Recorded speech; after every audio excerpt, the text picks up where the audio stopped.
Cyber crime కేసులో నిందితుణ్ణి పోలీసులు arrest చేశారు. శుక్రవారం ఉదయం రైల్వే స్టేషన్ మొదటి ప్లాట్ఫాం వద్ద అనుమానాస్పదంగా తిరుగుతున్న వ్యక్తిని రైల్వే ఎస్ఐ సిబ్బంది అదుపులోకి తీసుకున్నారు. విచారణలో సదరు వ్యక్తి సైబర్ నేరాలకు పాల్పడుతున్నట్లు తేలింది.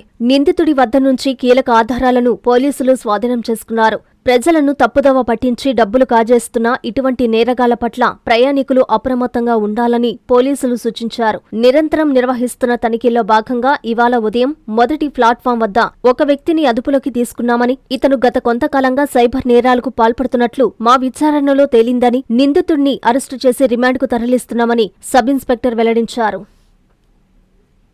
గత కొద్ది నెలలుగా మన రేణుగుంట రైల్వే స్టేషన్ పరిధిలో చాలా సెల్ ఫోన్లు చోరీకి గురి అవుతున్నాయి.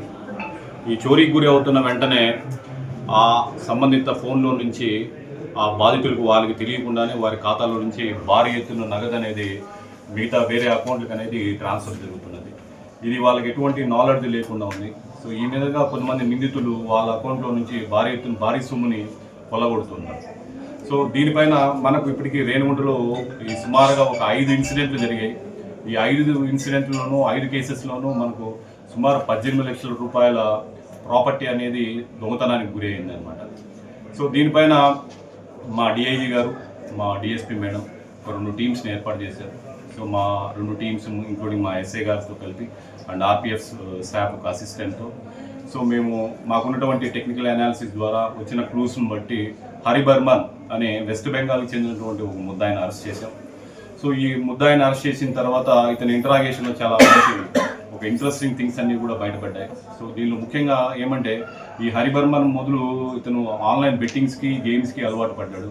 సో బెట్టింగ్స్కి అలవాటు పడిన తర్వాత చిన్నగా ఫస్ట్ ఇతను సెల్ ఫోన్లు చోరీ చేయడం, ఆ చోరీ చేసిన సొమ్మును బెట్టింగ్స్లో పెట్టడం, ఇలా స్టార్ట్ చేశాడు అనమాట. సో అలాగే అతను సెల్ ఫోన్స్ దొంగలించి దానిలో ఎక్స్పర్ట్ అయిపోయాడు అనమాట. దానిలో ఎలా ఫైనాన్షియల్ ట్రాన్సాక్షన్స్, ఫ్రాడ్లెంట్ ట్రాన్సాక్షన్ చేయాలనే దానికి అలవాటు పడ్డాడు. మొదట అతను సెల్ ఫోన్ కొట్టేస్తాడు. ఈ సెల్ ఫోన్లు ఎవరైతే రైల్లో ప్రయాణం చేస్తుంటారో ముఖ్యంగా ఏసీ బోగీళ్ళు ఈ సెల్ ఫోన్స్ కొట్టేస్తాడు. సెల్ ఫోన్స్ కొట్టిన తర్వాత మహిళా ప్రయాణికులు పోతామంటే బ్యాగ్తో సహా కొట్టేస్తాడు. సో ఆ బ్యాగ్లో ఉన్నటువంటి ఏటీఎం కార్డులు, పాన్ కార్డులు అండ్ మొబైల్ ఇవి మాత్రం తీసుకుంటాడు, మిగతాది వాడు పడేస్తాడు. అతను తీసుకుంటానే ఫస్ట్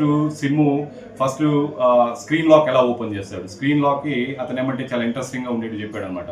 సో వాళ్ళు సాధ్యమైనంత వాళ్ళ డేట్ ఆఫ్ బర్త్ ఉంటుంది, అది ఆధార్ కార్డులో ఉంటుంది. So last year of birth కొడితే స్క్రీన్ లాక్ ఓపెన్ అయిపోవడం. అలాగే వాళ్ళ పేర్లు ఏమన్నా తెలిసిందంటే వాళ్ళ పేర్లో ఉన్నటువంటి ఫస్ట్ ఇనిషియల్ ఎన్ అనుకోండి, ఎన్తో ప్యాటర్న్ లాక్ ఓపెన్ చేయడం. సో అలాగే దాంతోపాటు వాళ్ళ ఫోన్ డిజిట్స్, సో ఫోన్ డిజిట్స్లో ఉన్నటువంటి చివరి 4 డిజిట్లు లేదా చివరి 6 డిజిట్స్ ఉపయోగించి ఈ విధంగా అతను ఫస్ట్ స్క్రీన్ అనేది అన్లాక్ చేస్తాడు అనమాట. సో ఈ అన్లాక్ చేసిన తర్వాత తిరిగి అతను వెంటనే గూగుల్ పాస్వర్డ్ మేనేజర్స్లోకి వెళ్తాడు. సో దానిలో మనం ఆల్రెడీ కొన్ని బ్యాంకింగ్ యాప్స్కి, యూపీఐసీ యాప్స్కి వీటికి మనము ఆల్రెడీ రిమెంబర్ పాస్వర్డ్ కానీ లేదా ఆటోఫిల్ పాస్వర్డ్ కానీ మనం పెట్టుకుంటాం మనం. సో ఒకసారి గూగుల్ పాస్వర్డ్ మేనేజర్ ఓపెన్ చేయగానే మనం ఏ బ్యాంకింగ్ యాప్స్కి మనం రిమెంబర్ పాస్వర్డ్ అని ఆటో సేవ్ చేసి పెట్టున్నామో అవన్నీ కూడా కనబడతాయి. సో వెంటనే ఉన్నటువంటి ఆ యూజర్ ఐడి, ఆ పాస్వర్డ్ని వెంటనే అతను ఐడెంటిఫై చేసి వాళ్ళ యొక్క బ్యాంకింగ్ ఆన్లైన్ ట్రాన్సాక్షన్స్లో నుంచి వెంటనే కూడా ఆ అమౌంట్ అంతా కూడా అతను బెట్టింగ్ యాప్లో ఉండేటువంటి అకౌంట్స్కి ట్రాన్స్ఫర్ చేసేసేవాడు. అలాగే అతను వాళ్ళ ఒక అమెజాన్ అకౌంట్స్ అనేది ఓపెన్ చేయడం, అమెజాన్ అకౌంట్లో ఉన్నటువంటి కొద్ది ఖరీదైన ఎలక్ట్రానిక్ వస్తువులు అంటే గోల్డ్ కాయిన్స్ కూడా పర్చేస్ చేయడం. సో ఇదంతా ఖాతాదారులకి అసలు ఐడియానే ఉండదన్నమాట. వాళ్ళు తేరుకునే లోపల ఇవంతా కూడా జరిగిపోతుంది. సో అలాగే ఇతను ప్రతి సెల్ ఫోన్స్లోనూ కూడా ముఖ్యంగా వయసులో కాస్త ఎక్కువగా ఉన్న ఏజ్డ్ పర్సన్స్ని ఎక్కువగా టార్గెట్ చేసుకుంటాడు అనమాట. ఎందుకంటే వాళ్ళు పాస్పోర్ట్ ఈ ఫీచర్స్ అయితే ఏవైతే ఉన్నాయో సెక్యూరిటీ ఫీచర్స్ చాలా తక్కువగా పెట్టుకుంటారు. చాలా వరకు పెద్దవాళ్ళు ఏం చేస్తారంటే ఈ యూజర్ ఐడి అండ్ పాస్వర్డ్లో ఫోటో తీసి అది గ్యాలరీలోనే పెట్టుకుంటారు. కొంతమంది వాట్సాప్లో ఏదైనా స్టార్ మార్క్స్ చేసి పెట్టుకొని ఉంటారు. సో మెయిల్లో డ్రాఫ్ట్లో పెట్టుకుంటారు. అతను చాలా ఫోన్ కొట్టేస్తానే చాలా క్షుణ్ణంగా పరిశీలిస్తాడు అనమాట. ఎక్కడో పోసారి యూజర్ ఐడి అండ్ పాస్వర్డ్లు గ్యాలరీలోనే దొరుకుతాయి, ఫోటో తీసి సాధ్యమైనంత వరకు వాళ్ళంతా పెట్టుకుంటారు. అది ఏటీఎం కార్డు ఉంటుంది, ఏటీఎం కార్డు బ్యాక్ సైడ్ రాసుకుంటారు పిన్ అనేటివి. సో ఇలాగా మనం ఏదైతే చాలా సెక్యూరిటీ ఫీచర్స్ సరిగ్గా లేకుండా పెట్టుకుంటామో దాన్ని అన్నీ ఉపయోగించి అతను భారీ ఎత్తున అమౌంట్ అనేది 18 లక్షల వరకు కొలగొట్టాడు అనమాట.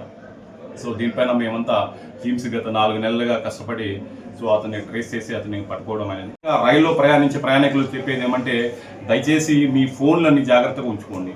సో వాటిని బెర్త్ పైన పెట్టేసి ఛార్జింగ్ పెట్టి పడుకోవడం, అలాగే వాష్రూమ్ పోయేటప్పుడు బెర్త్ పైన వదిలేసి వెళ్ళిపోవడం, లేకపోతే ఇక్కడ పక్కన పెట్టి నిద్రపోవడము, సో ఛార్జింగ్ పెట్టి నిద్రపోవడం ఇలాంటివి దయచేసి చేయకపోకండి. మీ ఫోన్ ఈజ్ నథింగ్ బట్ మీ బ్యాంకే.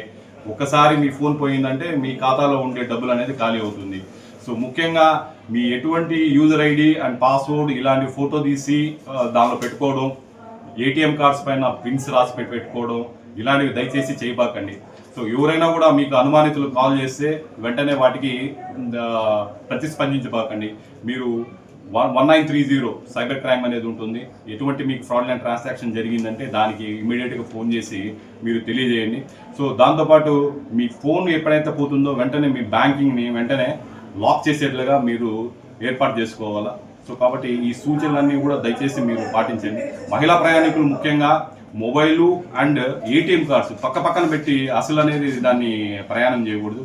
సో కాబట్టి ఈ జాగ్రత్తలన్నీ కూడా పాటించి ఎటువంటి నేరాలు జరగకుండా సో రైల్వే పోలీసులు సహకరిస్తారని చెప్పి. జన్మదిన శుభాకాంక్షలు. రాష్ట్ర అభివృద్ధే లక్ష్యంగా సాగుతున్న తండ్రికి తగ్గ తనయుడిగా, యువతకు ఆదర్శంగా, విద్యా వ్యవస్థలో విప్లవాత్మక మార్పులు తీసుకువస్తూ, యువనేతగా రాణిస్తూ, కార్యకర్తలను, పార్టీ నాయకులను రెండు కళ్లుగా ఆదరిస్తోన్న మా యువ కెరటం, young and dynamic leader, IT మరియు విద్యాశాఖ మాత్యులు శ్రీ నారా లోకేష్ గారికి జన్మదిన శుభాకాంక్షలు. మీ మేకపాటి చంద్రశేఖర్ రెడ్డి, మాజీ ఎమ్మెల్యే, మేకపాటి శాంతికుమారి, జిల్లా గ్రంథాలయ చైర్మన్.